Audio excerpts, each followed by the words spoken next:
next presentation has the title of Prepping for the End, Why Premillennialism is the Best Theology About the End Times. Please welcome Olivia Leathers.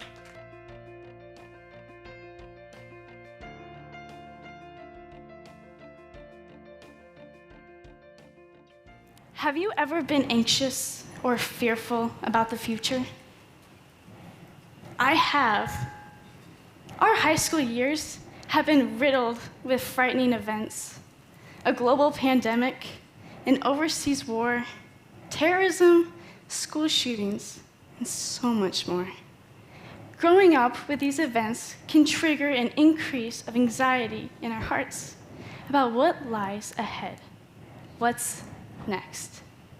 With so much turmoil in the world, many have decided to go with the secular solution for answers, hope, and peace.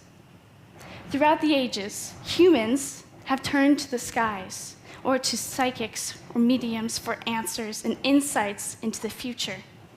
The future, and more specifically, the end of the world, has always captivated the human heart. The apocalypse has inspired scores of artwork, music, books, and movies. Many who have been brought up in the church have a basic understanding of the end times, even if we do not understand every little detail. Many others view the topic of the end times as a subject that is not worth studying, or is not a priority at least, or is one that is too difficult to understand. However, I propose that there is great significance in unpacking the details.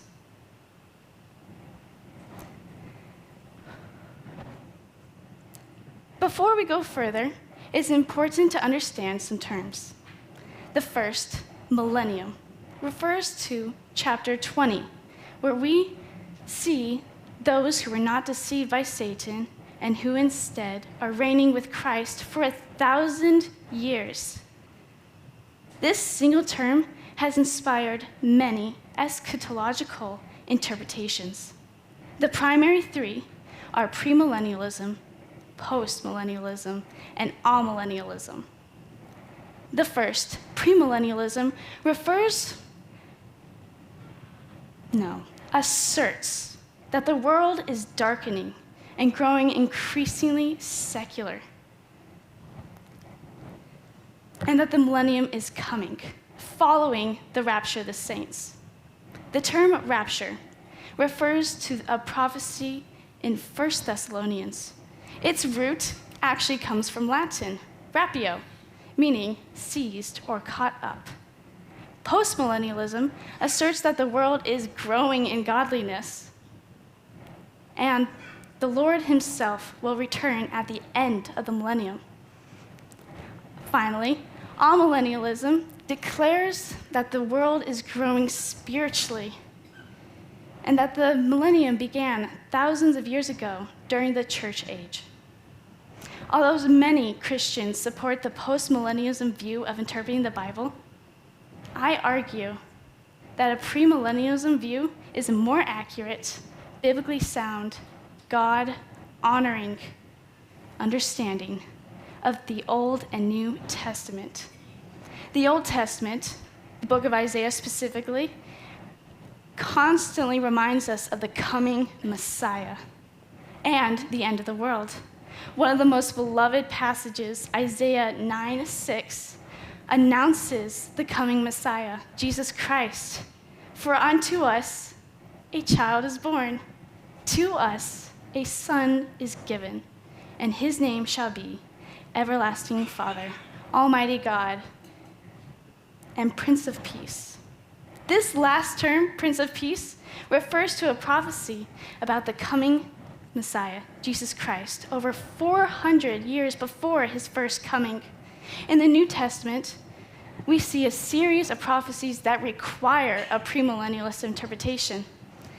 Remember 1 Thessalonians that I mentioned? It's coming back.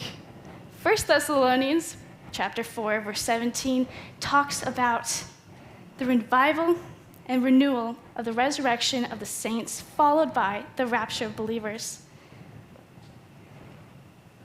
The Apostle Paul writes, "Then we who are alive, who are left, will be caught up in the air, together with them in the clouds, to meet the Lord. And there we will be always with the Lord." The end times are coming, when we will be reunited and raptured with those who have fallen asleep, a metaphor for death.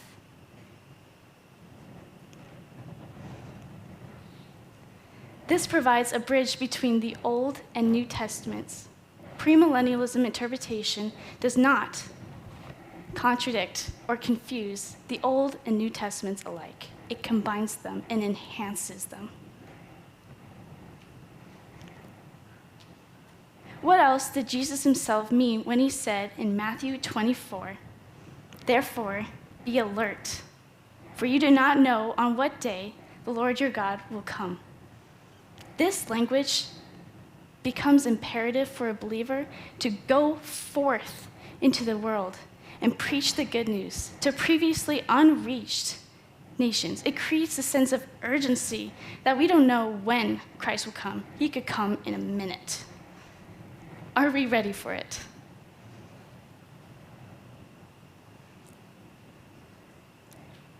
As a result of this teaching, many have turned to Christ. Many lives have been changed. Many people have seen the worshipfulness that it comes when we do missions and preach to the world. Many countries have been saved because of this. Many kings have come down because of premillennialism.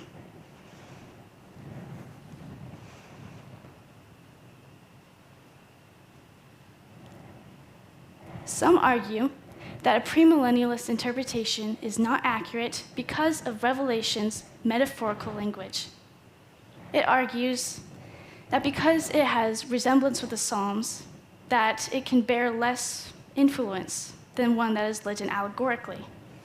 However, no matter how it is phrased, God's plan is plain and simple. We know the ending. We are living in a prophecy right now. It was once deemed impossible to imagine a plague that could control the world. It was once deemed impossible to imagine the Euphrates River drying up. It was once deemed impossible that countries could destroy each other with the push of a button.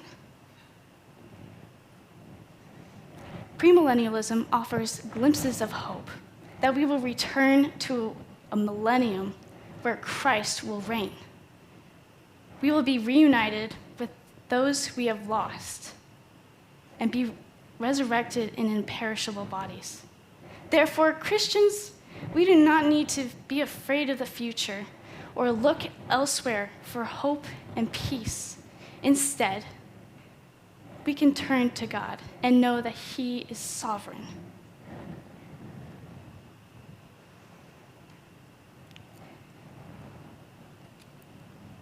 The premillennialism perspective brings comfort for today and a bright hope for tomorrow.